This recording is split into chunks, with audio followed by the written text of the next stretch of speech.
Hello friends, आप सभी का स्वागत है ईआरएफ फिजिक्स क्लासेस में। आज हम लोग बात करेंगे एक नए टॉपिक का नाम है ट्रांसफार्मर।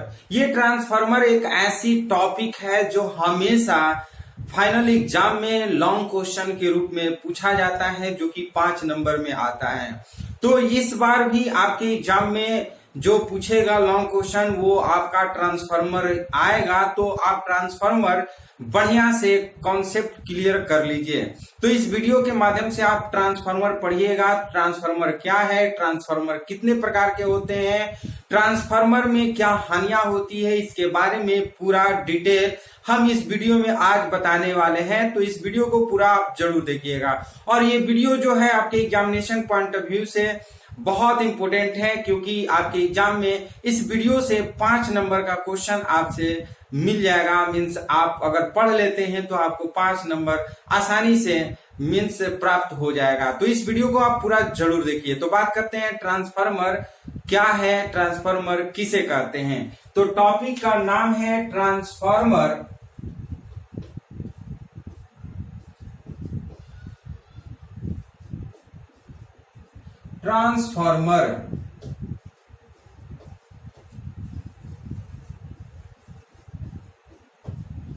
ट्रांसफार्मर वैसे आप लोग जनरली देखते होंगे कि हर गांव में, हर मोहल्ले में एक बड़ा सा ट्रांसफार्मर लगा हुआ रहता है। और वो ट्रांसफार्मर क्या होता है कि हम लोग को घरों में उसी से बिजली सप्लाई होती है।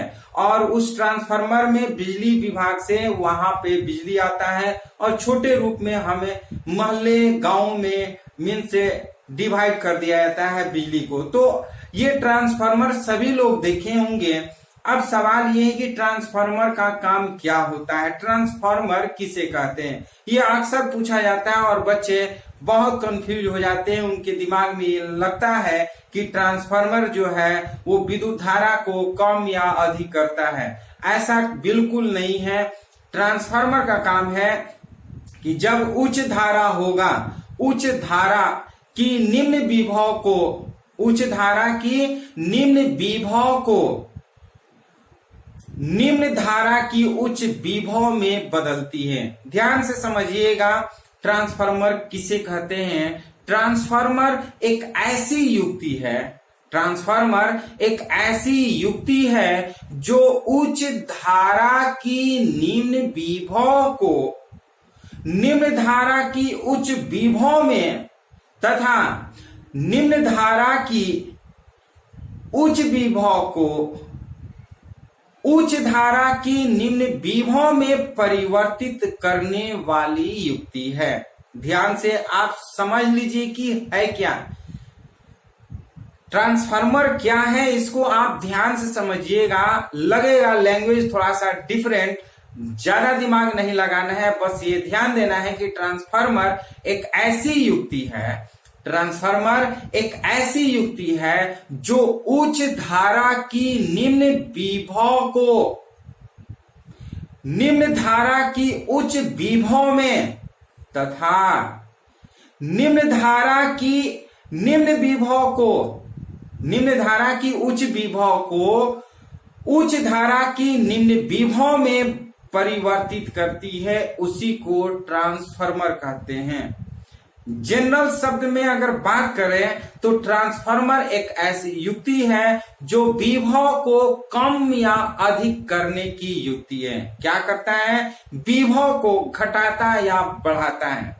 क्या करता है, विभव को घटाता या बढ़ाता है। याद रखिएगा, बहुत लोग ये सोचते हैं कि विद्युत धारा को घटाता या बढ़ाता है। विद्युत धारा को घटाता बढ़ाता नहीं है, किसको, तो विद्युत विभव को। तो एक बार फिर से समझिएगा कि ट्रांसफार्मर किसे कहते हैं। तो कहेंगे ट्रांसफार्मर एक ऐसी युक्ति है जो उच्च धारा की निम्न विभव को उच्च धारा की निम्न विभव को उच्च धारा की निम्न विभव को उच्च विभव की निम्न धारा में तथा निम्न धारा की उच्च विभव को उच्च धारा की निम्न विभव में परिवर्तित करती है। चलिए हम लिखते हैं तो आपको ज्यादा समझ में आएगा। तो लिखेंगे क्या, ट्रांसफार्मर एक ऐसी युक्ति है ट्रांसफॉर्मर एक ऐसी युक्ति है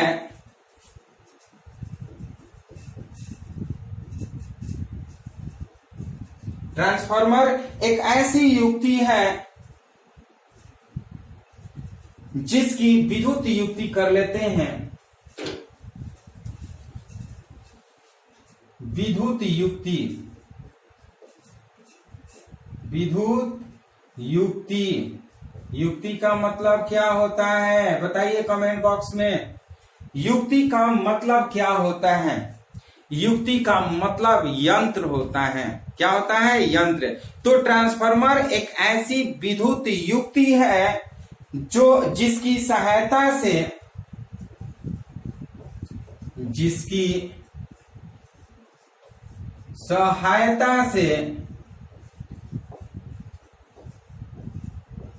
उच्च धारा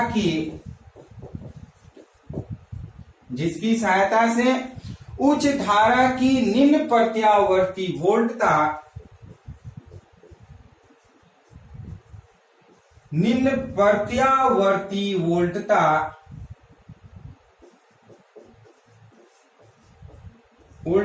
को उच्च धारा की निम्न प्रत्यावर्ती वोल्टता को निम्न धारा की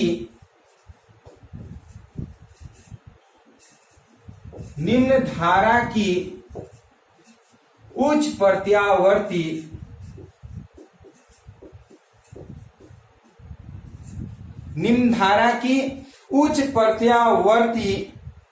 वोल्टता में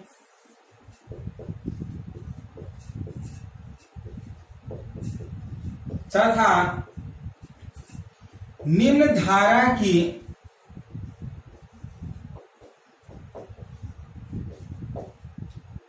उच्च प्रत्यावर्ती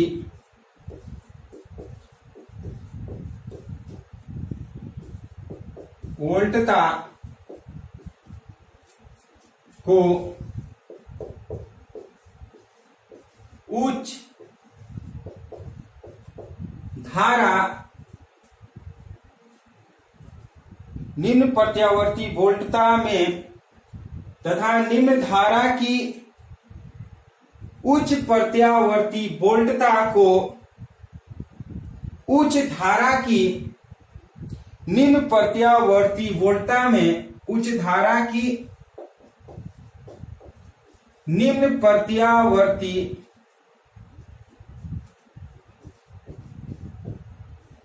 वोल्टता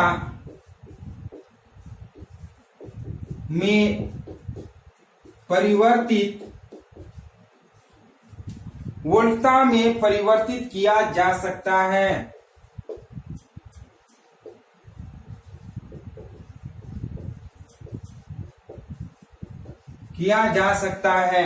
इसको हम अन्य भाषा में भी कह सकते हैं।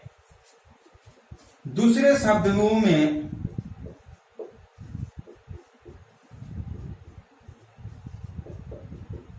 शब्दों की अगर हम बात करें तो कहेंगे ट्रांसफॉर्मर प्रत्यावर्ती वोल्टता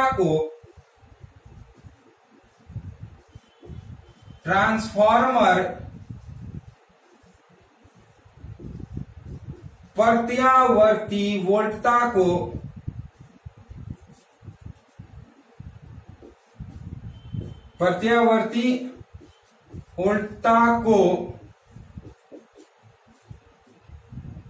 बढ़ाने अथवा घटाने में प्रयुक्त की वोल्टता को बढ़ाने अथवा घटाने में प्रयुक्त की जाने वाली युक्ति है।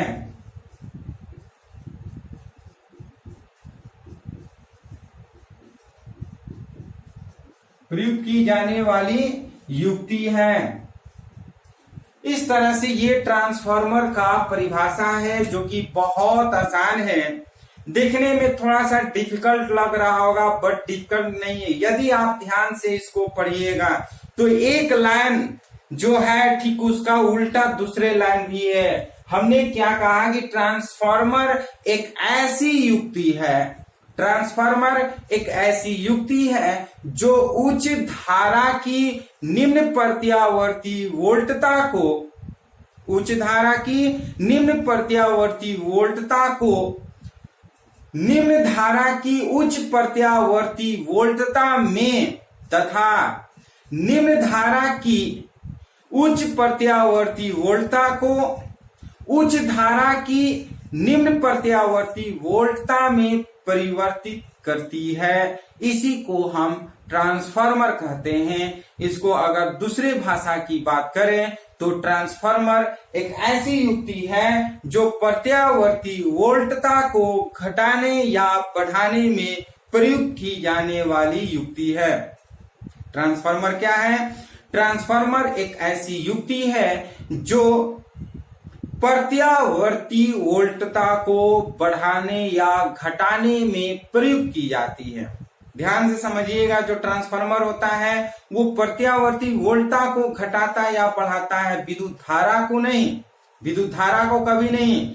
हमेशा कंपटीशन के भी एग्जाम में पूछे जाते हैं तो बच्चा यही समझता है कि ट्रांसफार्मर विद्युत धारा को घटाता बढ़ाता है, जबकि ऐसा कुछ नहीं है। वो सिर्फ और सिर्फ प्रत्यावर्ती वोल्टता को घटाता और बढ़ाता है। तो इस तरह से ट्रांसफार्मर हो गया। हम आपको बता रहे हैं कि ट्रांसफार्मर दो प्रकार के होते हैं। ट्रांसफार्मर कितने प्रकार के होते हैं? दो प्रकार के होते हैं। यहां पर लिखेंगे ट्रांसफार्मर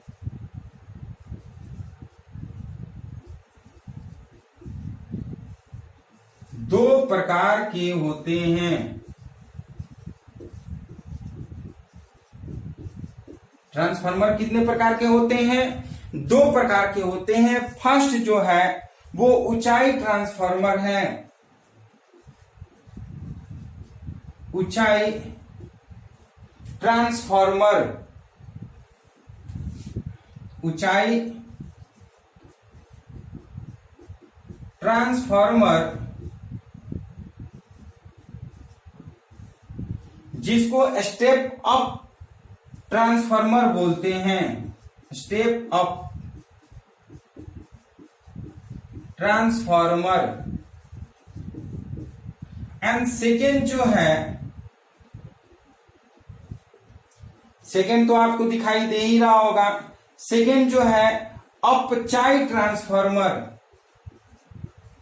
अपचाई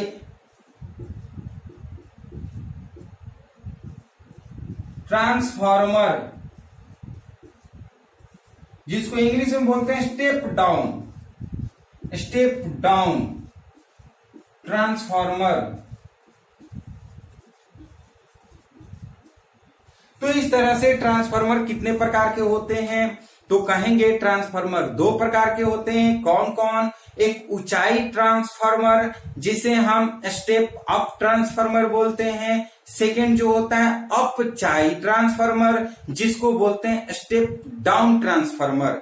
तो यहां पर दो चीजें हमने बताया है कि एक उच्च धारा की निम्न प्रत्यावर्ती वोल्टता को निम्न धारा की उच्च प्रत्यावर्ती वोल्टता में परिवर्तित करता है तो उसे हम ऊंचाई ट्रांसफार्मर कहते हैं। जब निम्न धारा की उच्च प्रत्यावर्ती वोल्टता को, निम्न धारा की उच्च प्रत्यावर्ती वोल्टता को उच्च धारा की निम्न प्रत्यावर्ती वोल्टता में परिवर्तित करता है तो उसे हम अपचाई ट्रांसफार्मर कहते हैं। तो इसके बारे में भी हम बोर्ड पे लिख करके आपको समझाएंगे। तो क्या करिए, आप इसे स्क्रीनशॉट ले लीजिए, उसके बाद हम इस दोनों की चर्चा डिटेल में हम बताएंगे। चलिए स्क्रीनशॉट ले लीजिए।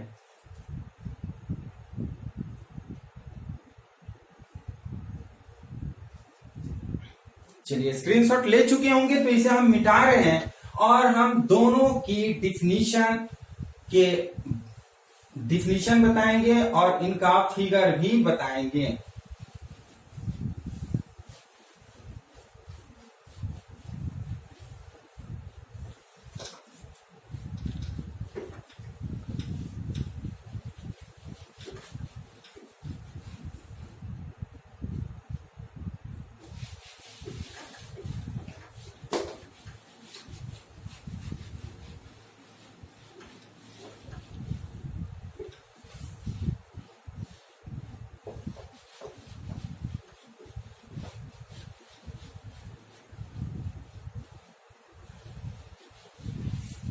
ध्यान से समझिएगा, सबसे पहला जो है हमारा कौन सा स्टेप अप ट्रांसफार्मर, जिसे हम ऊंचाई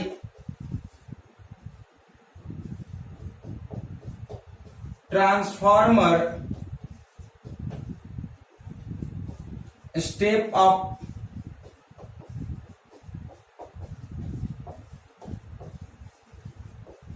ट्रांसफार्मर कहते हैं। फर्स्ट पहला क्या है, स्टेप ऑफ ट्रांसफार्मर यानी कि ऊंचाई ट्रांसफार्मर। इसकी परिभाषा की बात करेंगे, वह ट्रांसफार्मर जो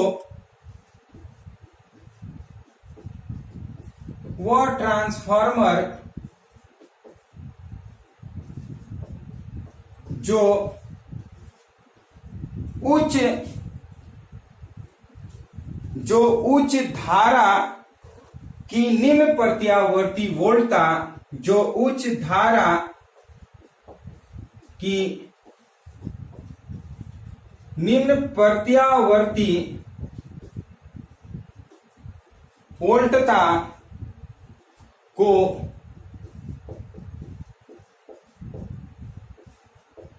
वोल्टता को निम्न धारा की उच्च प्रत्यावर्ती वोल्टता में परिवर्तित करने में प्रयुक्त किया जाता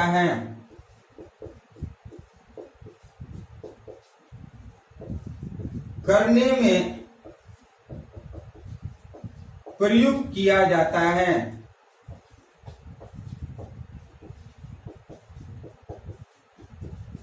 ध्यान से समझिएगा, जो अपचाई ट्रांसफार्मर है, अपचाई ट्रांसफार्मर हम कहेंगे वह ट्रांसफार्मर जो उच्च धारा की निम्न प्रत्यावर्ती वोल्टता को निम्न धारा की उच्च प्रत्यावर्ती वोल्टता में परिवर्तित करने में प्रयुक्त की जाती है, उसी को हम ऊंचाई ट्रांसफार्मर कहते हैं। ऊंचाई ट्रांसफार्मर, इसको हम अगर फिगर बनाना चाहते हैं तो इसको इस तरह से हम बना देंगे।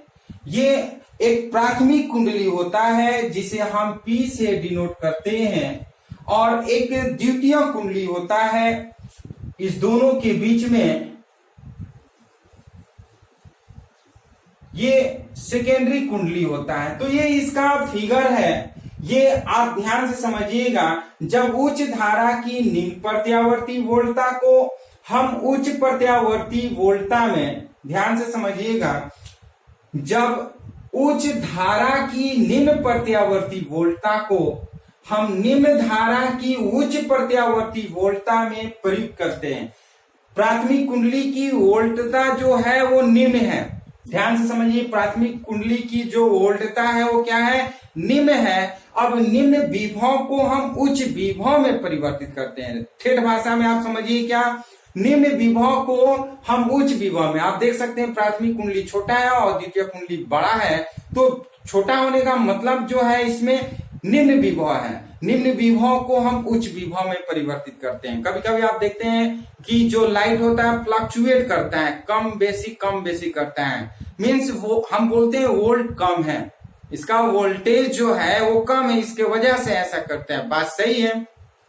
ये वोल्टेज जो है वो ट्रांसफार्मर में कमी होती है तब अप डाउन करता है। तो ये जब अप डाउन करता है तो उसे करेक्ट करने के लिए हम ट्रांसफार्मर यूज करते हैं। ट्रांसफार्मर यदि अगर निम्न वोल्टेज रहता है तो उसको उच्च वोल्टेज में कन्वर्ट करके देता है, उसी को हम ऊंचाई ट्रांसफार्मर कह देते हैं। तो ये आपका पहला था। अब दूसरे की बात करेंगे। दूसरा जो है वो अपचाई ट्रांसफार्मर। क्या है? अपचाई ट्रांसफार्मर, जिसको हम लोग इंग्लिश में स्टेप डाउन ट्रांसफार्मर कहते हैं। क्या कहते हैं? Step down transformer. तो हम सेकेंड पॉइंट की बात करेंगे। सेकेंड पॉइंट में जो है वो अपचाई ट्रांसफार्मर,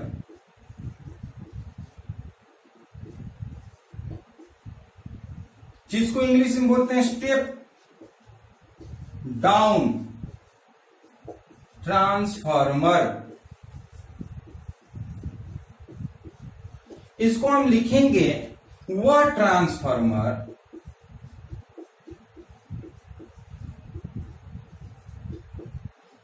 ट्रांसफार्मर जो निम्न धारा की उच्च प्रत्यावर्ती वोल्टता, निम्न धारा की उच्च प्रत्यावर्ती वोल्टता को उच्च धारा की निम्न प्रत्यावर्ती वोल्टता में परिवर्तित करने में प्रयुक्त किया जाता है, करने में प्रयुक्त किया जाता है।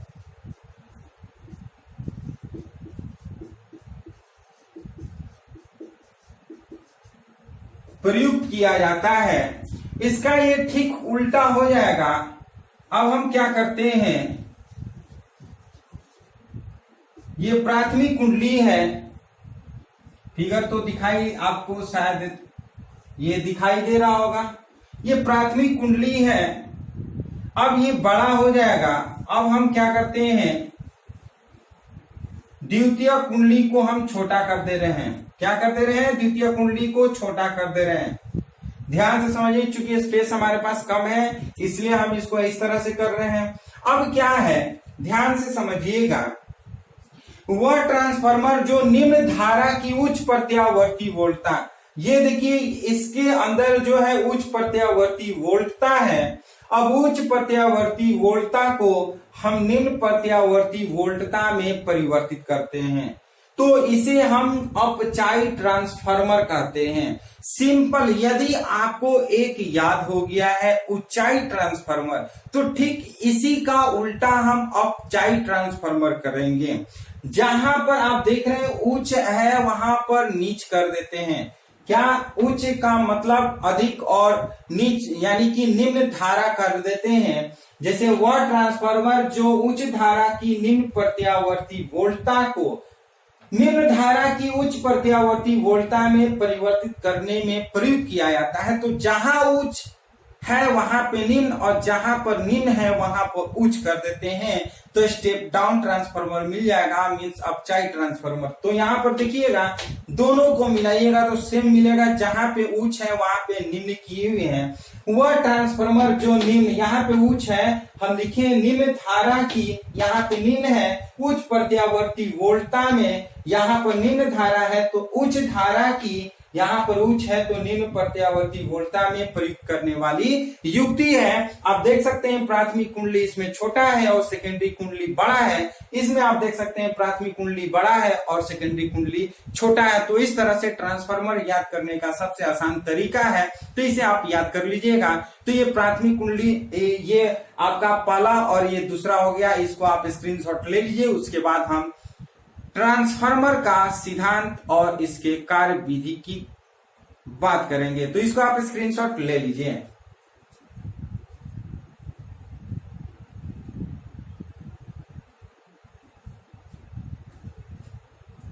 चलिए हम बात करने जा रहे हैं सिद्धांत की। ट्रांसफार्मर किस सिद्धांत पर कार्य करता है, क्या कोई बताएगा? कमेंट बॉक्स में बताइए, कमेंट करिए कि ट्रांसफार्मर जो है वो किस सिद्धांत पर कार्य करता है। फटाफट कमेंट करिए।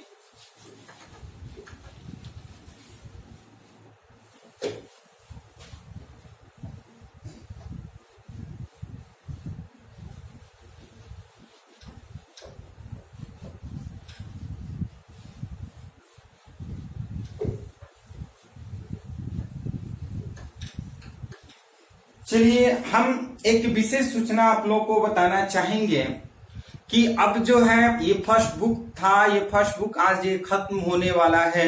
इसमें एक और टॉपिक, एक छोटा सा चैप्टर है जिसको हम इलेक्ट्रोमैग्नेटिक वेव बोलते हैं। तो ये इलेक्ट्रोमैग्नेटिक वेव का जो चैप्टर है ये बिहार बोर्ड इस बार हटा चुका है।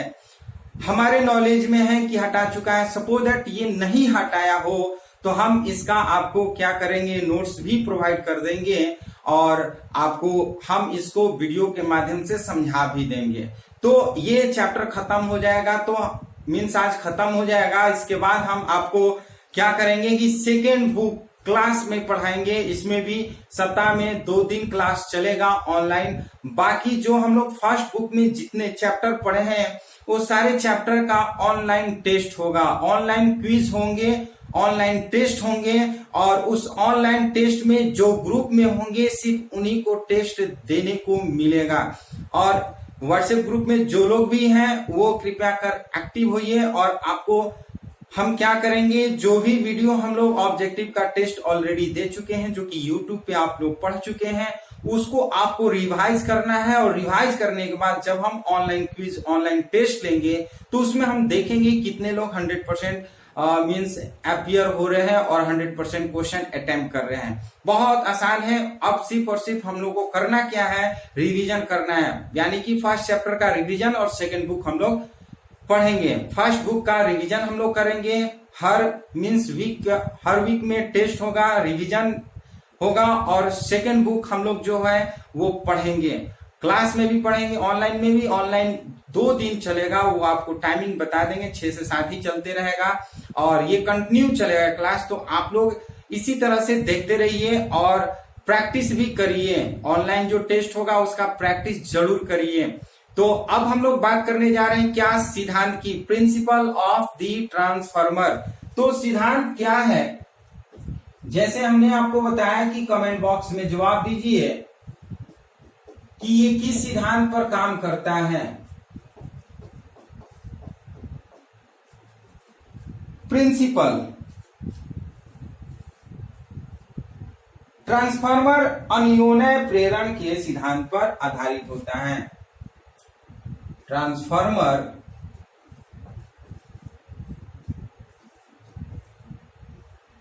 अन्योन्य प्रेरण के सिद्धांत पर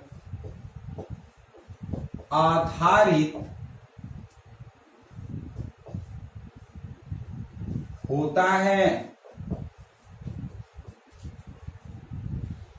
कभी कभी ऑब्जेक्टिव में भी पूछा जाता है कि ट्रांसफार्मर किस सिद्धांत पर कार्य करता है, तो कहेंगे ट्रांसफार्मर अन्योन्य प्रेरण के सिद्धांत पर कार्य करता है। ट्रांसफार्मर किस सिद्धांत पर कार्य करता है, अन्योन्य प्रेरण के सिद्धांत पर कार्य करता है। कल हम लोग पढ़े थे, क्या पढ़े थे, विद्युत जनित्र यानी कि प्रत्यावर्ती जनित्र पढ़े थे, एसी जनरेटर। और एसी जनरेटर में बताए थे कि जो एसी जनरेटर है, एसी जनरेटर किस सिद्धांत पर कार्य करता है, इलेक्ट्रोमैग्नेटिक इंडक्शन।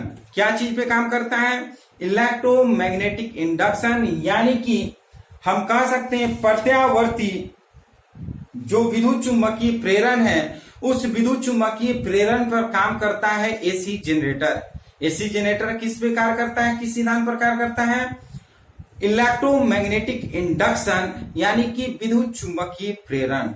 और ये ट्रांसफार्मर जो है अन्योन्य प्रेरण के सिद्धांत पर कार्य करता है, जिसमें आप लोग 2 अन्योन्य प्रेरण बताए थे, एक सेल्फ इंडक्शन बताए थे और एक आपको म्यूचुअल इंडक्शन यानी कि सेल्फ इंडक्शन स्वप्रेरकत्व और दूसरा बताए थे अन्योन्य प्रेरकत्व। तो ये जो अन्योन्य प्रेरकत्व और स्वप्रेरकत्व है, ये दोनों किस पे काम करते हैं, अन्योन्य प्रेरण के सिद्धांत पर। तो उसी अन्योन्य प्रेरण के सिद्धांत पर हमारा ट्रांसफार्मर भी कार्य करता है। तो हम लिखेंगे क्या, ट्रांसफार्मर अन्योन्य प्रेरण के सिद्धांत पर कार्य करता है। अन्योन्य प्रेरण है क्या, तो हम कह सकते हैं कि जब किसी कुंडली में धारा, जब किसी कुंडली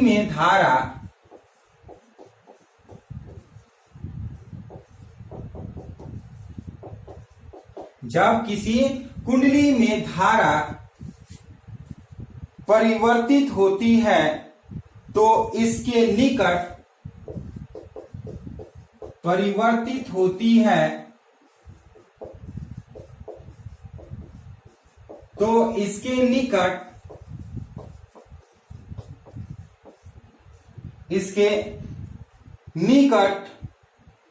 स्थित कुंडली में विद्युत वाहक बल उत्पन्न होता है। इसके निकट स्थित कुंडली में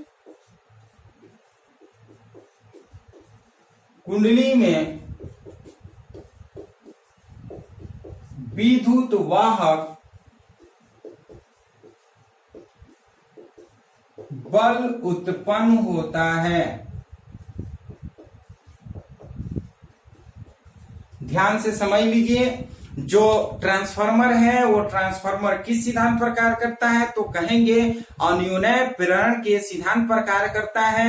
अब सवाल ये है कि अन्योन्य प्रेरण है क्या, तो हम अन्योन्य प्रेरण में बताए थे कि दो कुंडली होती है, एक प्राथमिक कुंडली एक द्वितीय कुंडली। यदि प्राथमिक कुंडली में विद्युत धारा प्रवाहित करते हैं तो इस विद्युत धारा के प्रवाह के कारण द्वितीय कुंडली में प्रेरित विद्युत वाहक बल उत्पन्न हो जाता है।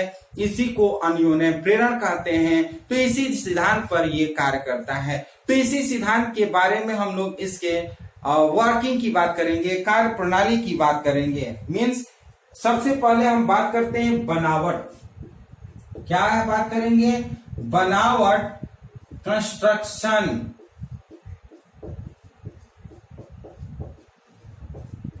जो ट्रांसफार्मर होते हैं इसका कंस्ट्रक्शन बहुत ही आसान होता है। इसको बनाने में ज्यादा दिक्कत नहीं पड़ता है। इसको एक आयताकार इस तरह से बना लेते हैं, आयताकार बॉक्स। और इस आयताकार बॉक्स में क्या होता है, ये हम इस तरह से लपेट लेते हैं कुंडली। इसको हम लोग क्या करते हैं, तार के बहुत सारे फेरे लपेट लेते हैं।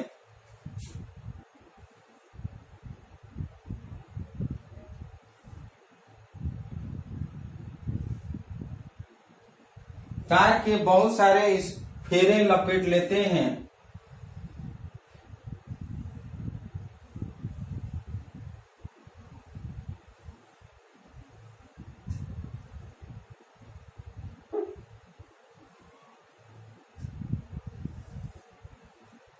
ये हो गया आपका कुंडली, जिसको हम प्राथमिक कुंडली के नाम से जानते हैं। किस कुंडली के नाम से जानते हैं, प्राथमिक कुंडली के नाम से जानते हैं, जिसको हम P से डिनोट किए हैं। और ये जो है, ये हम इसको इस तरह से कर दिए, ये EP है। ये EP का मतलब जो है वो प्राथमिक कुंडली का विद्युत विभव कह लेते हैं। प्राथमिक कुंडली का विद्युत विभव या विद्युत वाहक बल कह लेते हैं। ठीक इसी तरह से हम इसको कर लेते हैं। ये सेकेंडरी कुंडली है। इस सेकेंडरी कुंडली को हम इस तरह से क्या कर लेते हैं, बना लेते हैं। ये S कर लेते हैं तो सेकेंडरी कुंडली बन जाता है। और इसको भी हम इस तरह से बना लेते हैं और ये ES कर लेते हैं। क्या कर लेते हैं, ES का मतलब होता है सेकेंडरी कुंडली का। दिखाई तो दे ही रहा होगा। चलिए, दिखाई नहीं दे रहा है तो इसको हम और छोटा इधर कर लेते हैं, आपको दिखाई देगा।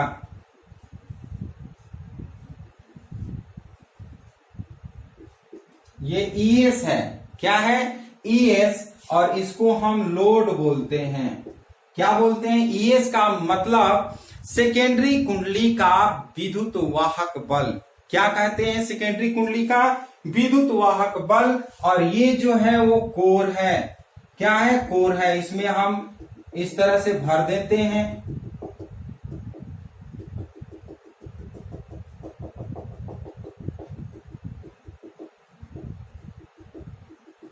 ये आपका बन गया क्या, ट्रांसफार्मर बन गया। ये तेल है, तेल में इसको भिगो कर रखा जाता है। इसको क्या करते हैं, ट्रांसफार्मर को तेल में भिगो करके रखते हैं। क्यों, इसके आगे हम चर्चा करेंगे। अभी ये समझिए कि ये क्या बन गया, ट्रांसफार्मर बन गया। अब इस ट्रांसफार्मर की बनावट की बात करते हैं तो ट्रांसफार्मर में विद्युत रोधी तारों से बनी ट्रांसफार्मर में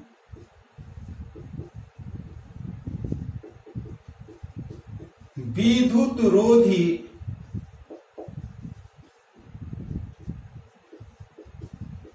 तारों से बनी विद्युत रोधी तारों से बनी दो अलग अलग कुंडलियों को दो अलग अलग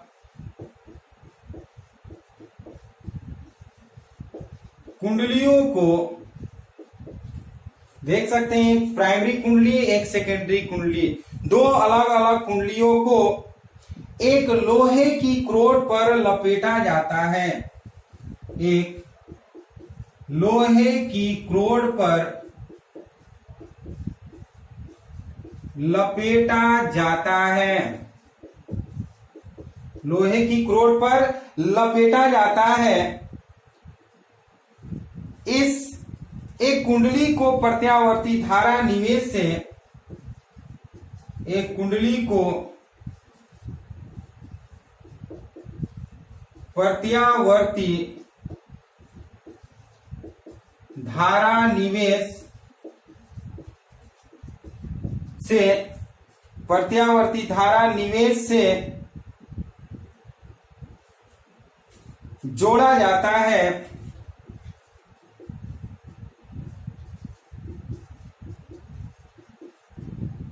जोड़ा जाता है, इसे प्राथमिक कुंडली कहते हैं। इसे प्राथमिक कुंडली कहते हैं। ये आप देख रहे हैं कि ईपी जो है वो धारा निवेश है। हम एक कुंडली को जोड़ देते हैं, जिसमें हम जोड़ते हैं उस कुंडली को हम क्या कहते हैं? प्राथमिक कुंडली कहते हैं। तथा जो कुंडली निर्गत होती है तथा जो कुंडली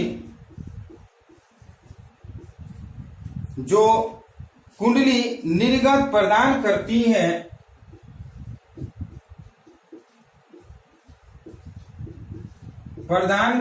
है उसे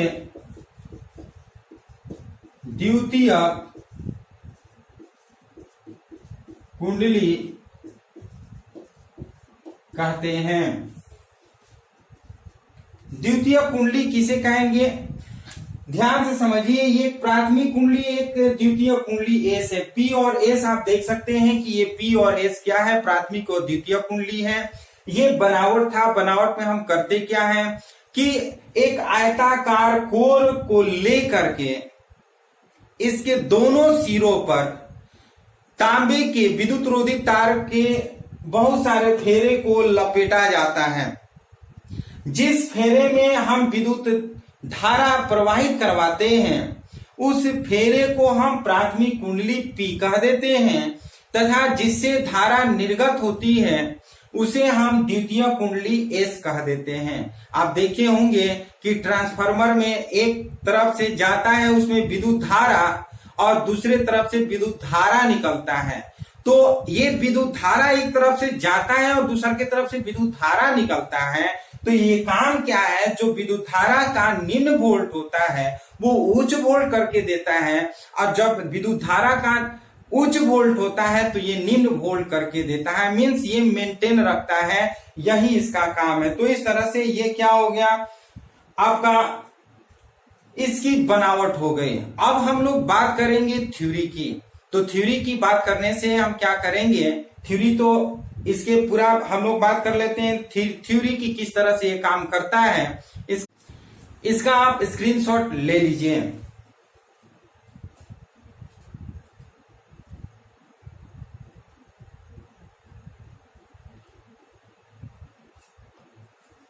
चलिए, आप स्क्रीनशॉट ले चुके होंगे। तो अब हम लोग बात करेंगे किसका, इसकी थ्योरी की, यानी कि व्याख्या आप करेंगे कि किस तरह से ये जो है वर्क करता है।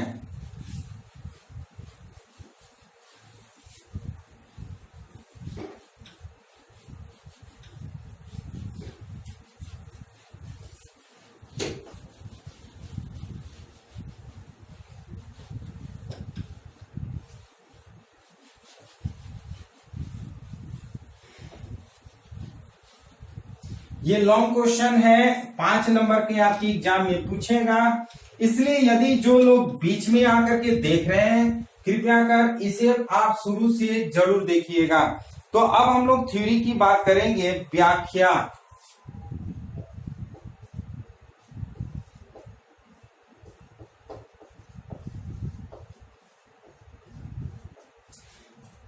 देखिए थ्योरी में हम करते क्या है, सबसे पहले फिगर के बारे में लिख लेते हैं कि पी जो है वो प्राथमिक कुंडली है, एस जो है वो द्वितीयक कुंडली है, ईपी जो है वो प्राथमिक कुंडली की वोल्टता है, ईएस जो है वो लोड है। ये सब लिखा जाता है, ये आप लिखिएगा। हम डायरेक्ट क्या करते हैं, माना एनपी तथा एनएस, माना एनपी तथा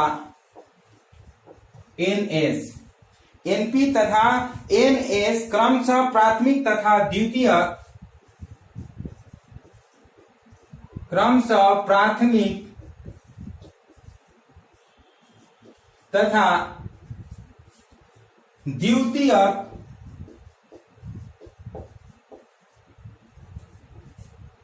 क्रमशः प्राथमिक तथा द्वितीयक कुंडलियों में फेरों की संख्या है।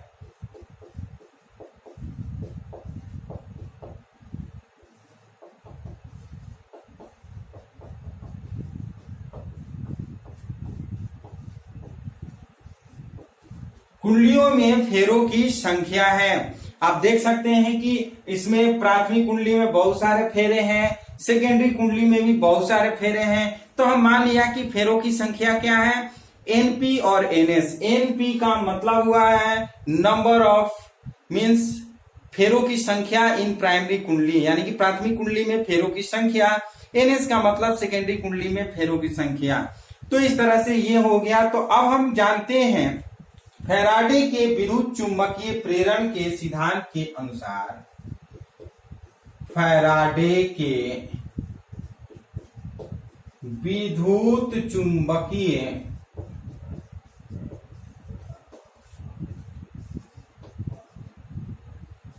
चुंबकीय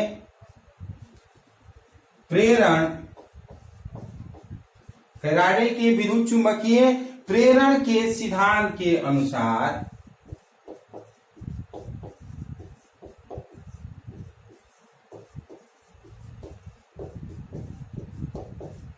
क्या जानते हैं, कमेंट बॉक्स में बताइए क्या आप पढ़े हुए हैं।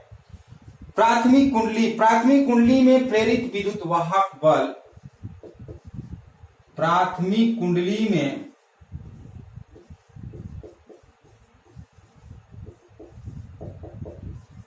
प्रेरित विद्युत वाहक बल, इसको मिटा दे रहे हैं।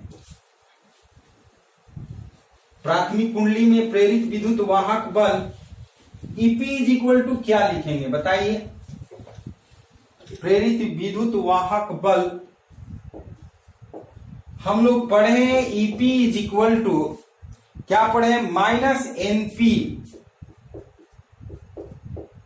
इंटू क्या पढ़े हैं, D phi by D T. यही ना पढ़े हैं, यानी कि चुंबकीय फ्लक्स के परिवर्तन की दर को हम क्या कहते हैं, प्रेरित विद्युत वाहक बल। क्या कहते हैं, प्रेरित विद्युत वाहक बल। चुंबकीय फ्लक्स के परिवर्तन की दर को ही हम प्रेरित विद्युत वाहक बल कहते हैं। तो यहाँ पर प्राथमिक कुंडली का है, इसलिए हम पी लिखें, तो EP is equal to minus NP into D phi by D T. उसी तरह से हम क्या करते हैं, इसको इक्वेशन 1 कर लेते हैं। और हम इसी तरह से द्वितीय कुंडली की बात करेंगे। द्वितीय कुंडली में प्रेरित विद्युत वाहक बल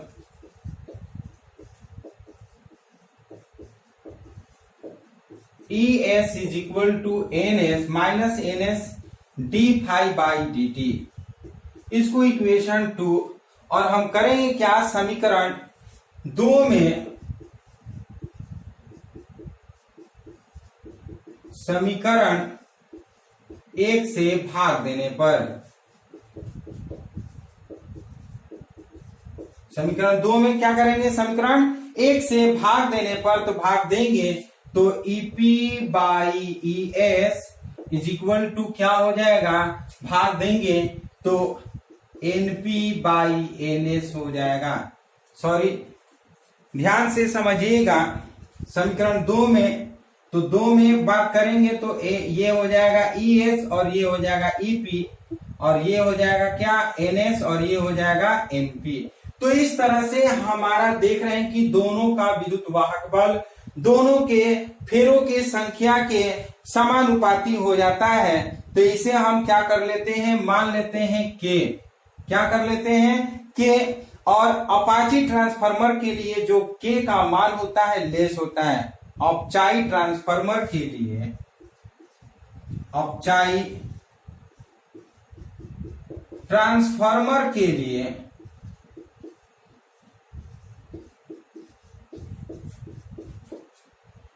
इज लेस देन, के इज लेस देन 1 कर लेते हैं। क्या कर लेते हैं, 1। ध्यान से समझिएगा, अपचाई ट्रांसफार्मर के लिए के का मान जो होता है लेस देन 1 होता है, अर्थात हम कह सकते हैं अगर ये ईपी इसके इक्वल हो जाएगा तो हम लिख सकते हैं ई एस, क्या कर सकते हैं, E S is less than E P. ये क्या हो जाएगा, E S is less than E P, या हम लिख सकते हैं N S is less than N P कर लेते हैं। N S is less than N P, दिखाई दे रहा है ना, N S is less than N P. तो ये कर लेते हैं कब, जब के का मान जो है 1 से कम हो, तो वो अपचाई ट्रांसफार्मर के लिए होता है। यही इसी को उल्टा कर देंगे तो ऊंचाई ट्रांसफार्मर के लिए हो जाएगा। तो हम लिख सकते हैं यहां पर किसी ट्रांसफार्मर के लिए दक्षता, किसी ट्रांसफार्मर के लिए दक्षता, जिसको इफिशियंसी बोलते हैं, इफिशियंसी मतलब एफिशिएंसी ऑफ अ ट्रांसफार्मर का मतलब होता है कि कोई भी ट्रांसफार्मर की दक्षता कितनी होती है। दक्षता से मालूम चलता है कि उसमें विद्युत धारा जितना जा रहा है उतना विद्युत धारा बाहर निकल रहा है कि नहीं। तो हम इसको लिख सकते हैं दक्षता ईटा इज इक्वल टू निर्गत शक्ति बटा में निर्गत शक्ति बटा हम कह सकते हैं निर्वेशी शक्ति, निवेशी शक्ति, यानी कि जितना हम निर्गत कर रहे हैं, बाहर निकाल रहे हैं, उसके बटे में जितना निवेश कर रहे हैं वो होता है। तो ये ईटा इज इक्वल टू निर्गत शक्ति बाई निवेशी शक्ति, या हम इसको ऐसे भी लिख सकते हैं E S I S by E P I B. E S का मतलब जो है वो सेकेंडरी कुंडली का विद्युत वाहक बल, आई एस का मतलब होता है सेकेंडरी कुंडली में विद्युत धारा, ईपी का मतलब होता है प्राथमिक कुंडली में विद्युत वाहक बल, और आईपी का मतलब होता है प्राथमिक कुंडली में विद्युत धारा। तो ये एफिशिएंसी है। अब किसी आदर्श ट्रांसफार्मर के लिए दक्षता 100% होती है। किसी आदर्श ट्रांसफार्मर की दक्षता कितना होती है, 100% होती है।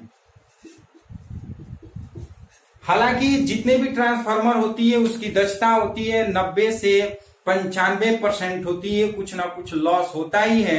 लेकिन जब आदर्श ट्रांसफार्मर की बात करें तो उसकी दक्षता 100% होती है।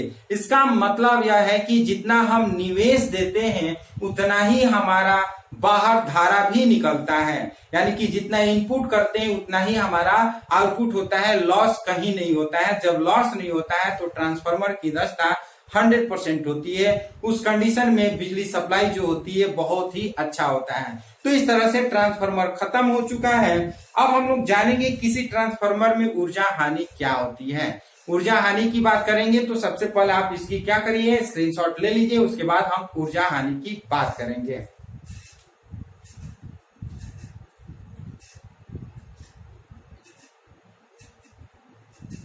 चलिए स्क्रीनशॉट ले चुके होंगे तो हम क्या करेंगे, ये ट्रांसफार्मर में पूछता है तो इतना ही तक आपको लिखना है, इसके आगे नहीं लिखना है। कभी कभी क्या होता है, ट्रांसफार्मर का ऊर्जा हानि की पूछ देता है, ये अलग क्वेश्चन है, क्योंकि ट्रांसफार्मर से ही रिलेटेड है तो उसकी बात हम लोग करेंगे।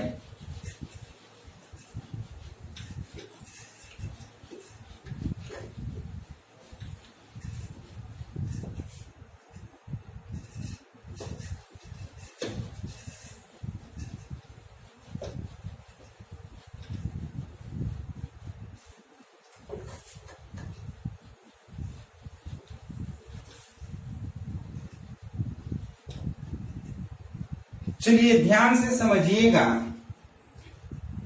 किसी ट्रांसफार्मर में ऊर्जा हानि,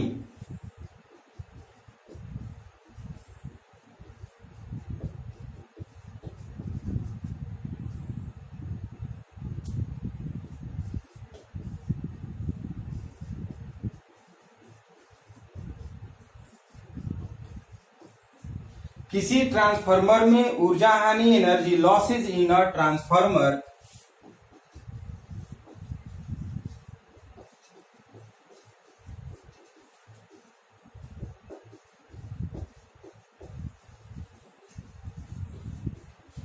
energy losses in a transformer. यदि आपको दिखाई नहीं दे रहा है तो हम इधर लिख लेते हैं।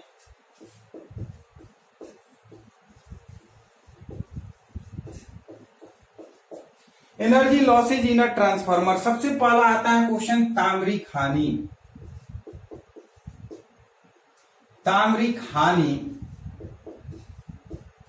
जिसको हम लोग इंग्लिश में बोलते हैं कॉपर लॉसेज।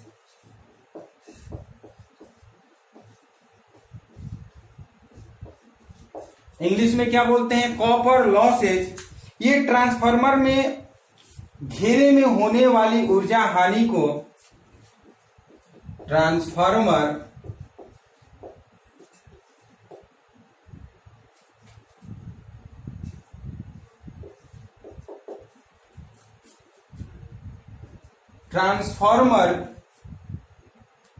के घेरे में होने वाली ऊर्जा, ट्रांसफार्मर के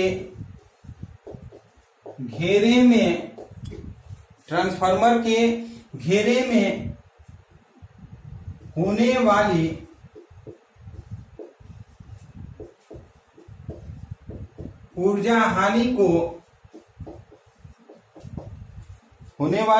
ऊर्जा हानि को ताम्रिक हानि कहते हैं।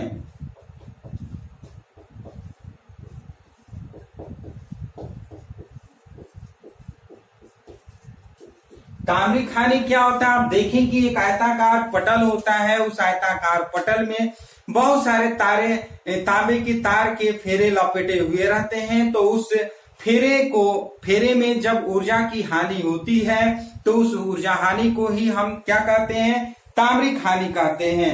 अब इस ताम्रिक हानि को क्या होता है, क्योंकि फेरे होती है वो तांबे की तार की बनी होती है, जिसके वजह से उसमें ऊर्जा हानि होती है, तो उसी को हम क्या करते हैं, ताम्रिक हानि। अब सवाल ये कि ताम्रिक हानि को कैसे ठीक कर सकते हैं।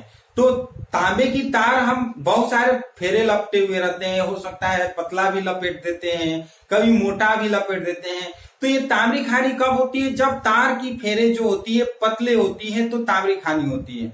यदि हम ताम्रिक हानि को कम करना हो तो फेरों में हम क्या करते हैं, तांबे की तार के मोटे परत लगा देते हैं, तो ये ताम्रिक हानि खत्म हो जाता है। तो हम लिख सकते हैं कि ताम्रिक हानि को मोटे तार प्रयुक्त करके,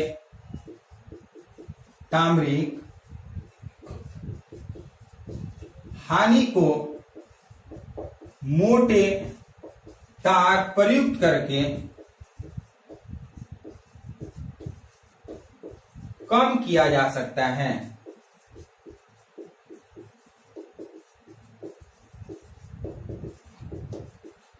कम किया जा सकता है। दूसरा जो है वो फ्लक्स हानि, सेकेंड जो है वो क्या है, फ्लक्स हानि,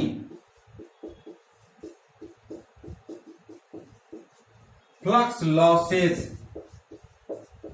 इसमें हम कह सकते हैं ट्रांसफार्मर प्राथमिक तथा द्वितीय कुंडली में सही से युक्त नहीं होती है। जो प्राथमिक और द्वितीय कुंडली जो होती है एक दूसरे से सही से जुड़ती नहीं है, जिसके वजह से चुंबकीय फ्लक्स में परिवर्तन सही ढंग से नहीं होता है, तो उससे को ही हम क्या कहते हैं, फ्लक्स हानि। तो लिख सकते हैं क्या, व्यावसायिक ट्रांसफार्मरों में, व्यावसायिक ट्रांसफार्मरों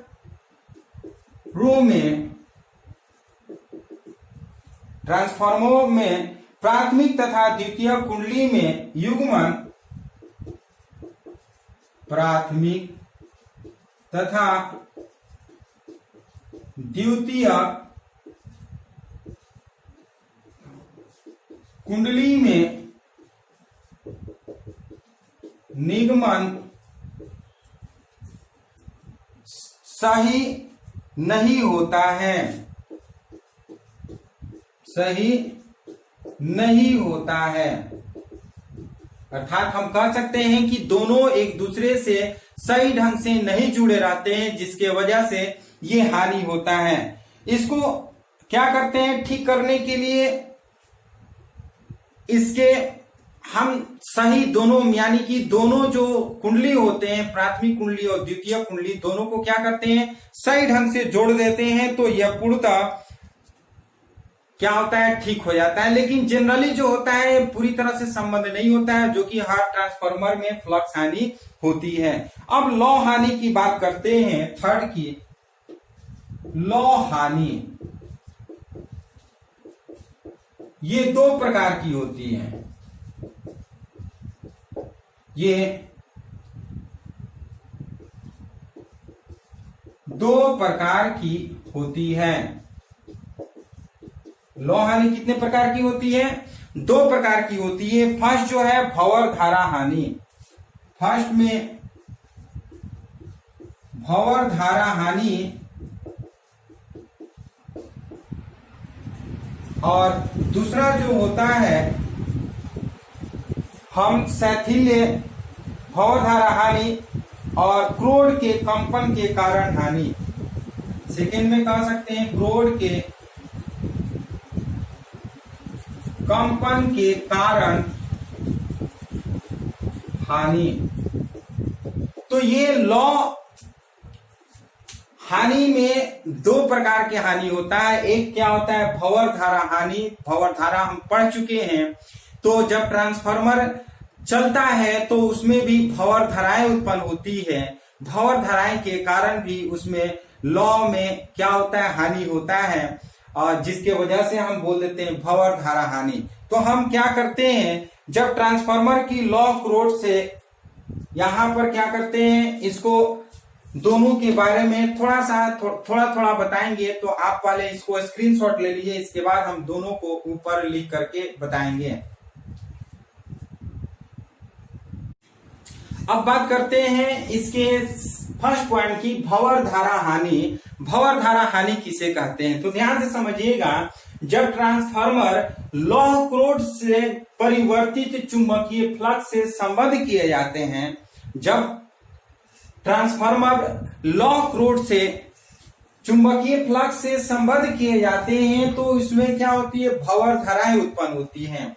और ये भंवर धाराएं जब उत्पन्न होती है तो उसमें उसके साथ साथ उष्मा भी उत्पन्न होता है। उष्मा उत्पन्न के होने के कारण उसमें ऊर्जा की हानि होती है, जिसे हम कह देते हैं भंवर धारा द्वारा हानि। तो इसको कम करने के लिए हम क्या करते हैं, हानि को कम करने के लिए पटलित लौ क्रोड का उपयोग करके हम इसे कम कर सकते हैं। पटलित लौ क्रोड क्या है, जो लोहे का एक पटल होता है, जो आयताकार पटल के रूप में हम लोहे को यूज करके हम इसे कम कर सकते हैं।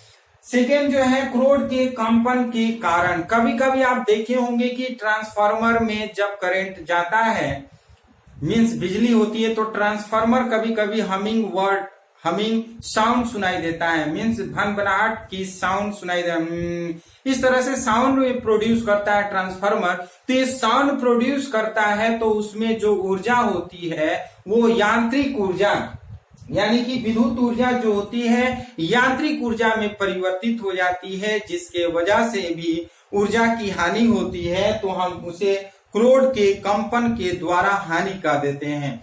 तो इस तरह से ये जो था किसी ट्रांसफार्मर में ऊर्जा की हानि, ये किसी ट्रांसफार्मर में ऊर्जा की हानि 2 नंबर का भी पूछता है कभी कभी अलग से, और कभी कभी ट्रांसफार्मर में भी ये पूछ देता है कि ट्रांसफार्मर की हानियों को भी लिखिए। तो इस तरह से ये ट्रांसफार्मर का वीडियो खत्म हुआ। तो ये वीडियो आपको कैसा लगा? यदि ये वीडियो पसंद है तो इस वीडियो को लाइक शेयर कमेंट जरूर करिए। और हाँ, यदि आप ऑनलाइन टेस्ट देना चाहते हैं तो व्हाट्सएप ग्रुप से सभी लोग जुड़ जाइए और आप लोग का ऑनलाइन टेस्ट होने लगेगा। यूट्यूब पे नहीं, आपको ऑनलाइन हम एक लिंक शेयर करेंगे, उस लिंक के द्वारा ही अपने नेम और अपने फादर्स नेम्स डाल करके और एक पासकोड देंगे, उस पासकोड को उसमें डालिएगा तो पूरा मेरा वो खुल जाएगा। क्वेश्चन जो हम डाले हुए रहेंगे, एक एक क्वेश्चन आपको मिलेंगे, बहुत सारे क्वेश्चन उसमें रहेंगे फिजिक्स का, और वो आपको प्रैक्टिस करना होगा। तो फिर हम लोग एक नए टॉपिक के साथ नए वीडियो में मिलते हैं, तब तक के लिए धन्यवाद। तो आप यदि इस चैनल के लिए नए व्यूअर हैं तो इस चैनल को जरूर सब्सक्राइब करिए। तो फिर हम लोग नेक्स्ट वीडियो में मिलते हैं, धन्यवाद।